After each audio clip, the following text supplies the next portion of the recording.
I think Jack Black's my doppelganger. No, who else was I? It was, someone told me Billy Joel one time. Oh, ew. What is that, Joe Rogan over here? Not you. Billy Joel comparison? That's not flattering. Well, we shouldn't body shame Billy Joel or look shame him. So am I not? Okay. So can I not acknowledge like anybody's physical attributes anymore? I don't think we should as people, as a society. I think there's other things you can go for people without having to be like, ugh, at their sometimes looks. it's really funny. That's the problem. No, but when? Okay, here's an example. Like I was talking about Joe Rogan on the podcast. I missed that whole segment. I totally skipped it. I didn't watch it. Well, in response to the whole thing between you and him, it was you responding to his clip. And I was saying how I can't be too critical on Joe because I said worse things about you when I first met you, right? And I was talking about how I've evolved so much since then, and I would never say that stuff about you now. But then people were like, well, you body shamed Joe Rogan in that same clip. So I was like, that made me think like, that is interesting. Do I need to stop commenting on men's physical appearance I think if they're like a P word like James Charles, if they're like evil, then we can drag them to hell. Drag them. I think if it's like not so evil, because a lot of people were calling him like, it says he looks like an egg or like sperm on steroids. Well, that's so my point is that Joe Rogan is like objectively hilarious looking. He's conventionally unattractive. Like pull it like that picture of him. No, I wouldn't say he's unattractive. I wouldn't say that. I would. Well, but I'm conventionally unattractive. No, he's jacked. He's probably got a cock like a beer can. He's not. No, that's not true. Really short but thick. No, not thick. Especially if he does, allegedly, if he's doing steroids or something to help him, like those always have the little. Oh, you think he's got a little?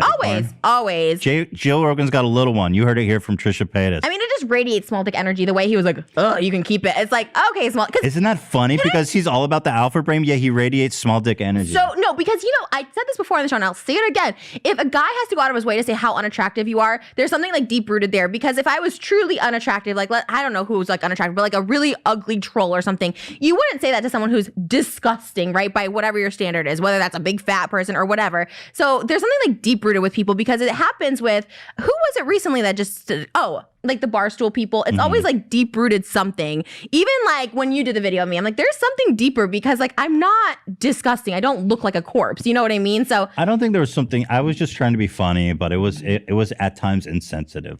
Because my whole shtick, my mistake was not knowing you before I made that. Because you are very upfront about like how you look without makeup and the filters and all that. So that's where I made the mistake. Whereas I was like, oh, these people are putting on this false perception of beauty and they're harmful to society, people like the Kardashians. And so that's why I was like, I feel justified in making fun of their parents a little bit. Like you know what I mean? Yeah. I think it's also like that time is different. I think now, like, and today, I don't know if we need to like make fun of people's looks, I think you're right. But I also, and I have to acknowledge a little bit of I don't know if it's not misogyny, but there's some like where I feel like it's okay to make fun of Joe's appearance, but not yours. There's something there for sure. Dan, what do you make of that? What's your insight? Well, I mean, Joe had just made a disparaging mark about somebody's appearance. I feel like that opened him up to a little bit of commentary. Of course, True. Thank you, Dan. Thank you. With peace and love. That's a good one. That's like if I called someone fat, they'd be like, Trisha, you're not skinny, So maybe the way it was, I think. But also, let's say like Chloe, for instance. Isn't he like 4'9"? I mean, like he's like a little Oompa Loompa. He's like a jacked Oompa Loompa. You can't size shame men. That's like weight shaming women. That's like okay. Right. I know. I'm so confused. I'm trying to do better. I'm just so confused because he really looks like a jacked Oompa Loompa. Other blows you can go for, right? Like you could be like you hosted Fear Factor. Like you could always. Do I love that he hosted Fear Factor. Ew. I love Fear Factor. That's the only time he was relevant was like in the 90s hosting Fear Factor. No, he's huge. He's what are you not. Dude, your fiance is a huge Joe Rogan fan. Not anymore. Uh-oh. I'm just kidding. Can I just say? Do you still listen to Joe? That's since he left YouTube. Really? You didn't follow him to Spotify? No. No, he disappeared. So can I just say, I actually like, it's funny because I wasn't like super offended, but it gave me such a good opportunity because I would have taken that too. Yeah, I was like, when I woke up to Jack Noodles being like, Joe Rogan goes off on Paytas, I was like, what? I was kind of I was like, oh yeah, Trisha, it's not a question of if, it's a question of how long the video is going to be. Your remark, oh, look at Trisha peeling. I did see that part. Or my mom told me that you were talking about my peeling Wow, skin. you were peeling. Well, I didn't say like, oh, look at her. She's like, You didn't have to point it out the obvious. That was obviously peeling. What did I do?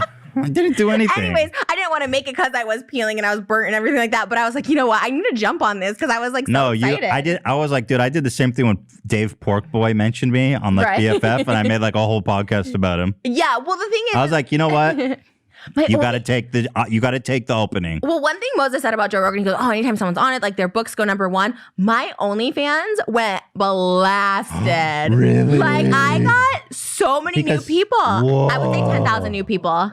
I know 10,000 new people. You got 10,000 new people? At $5 a month. What? Are you serious? Yeah, it was crazy. Because that girl, what was her name? Allie Makovsky, shout out to her. She's like, I love Trisha on... Oh my God. She was like so nice. She was so nice. And she was plugging your OnlyFans like big time. I mean, no shit. She's savage I was on like, there. holy shit. So... You know what I did then? Wow. After she plugged it and I got all those new people, she said I was a savage on there. So I took all my highlights from all my sex tapes that I made. Sorry, Moses. But like all my highlights. And I like packaged them into one. I'm like, you guys want to see all my sex tapes one time only? You put a little... I'm trying not to like sell the sex tapes anymore because like I'm in the relationship. Hey, you gotta, well, Moses, I mean, it's already been recorded, right? Yeah, it's out there. It's whatever. Yeah, he's done. You gotta get paid, girl. Yeah, and honestly, it cashed in. I know. I was shout out to Joe Rogan. No, genuinely, I was like, oh, this is like amazing. You know what I mean? More shout out to the girl. Yeah, Allie Makovsky. But also shout out to Joe Rogan because he kind of like kept it going. Like the guy was being like a Dan. He was being a hater. The producer was being so Dan, like, oh, this girl. And I was like, why are you? He's like, do you know who she is? And Jamie was like,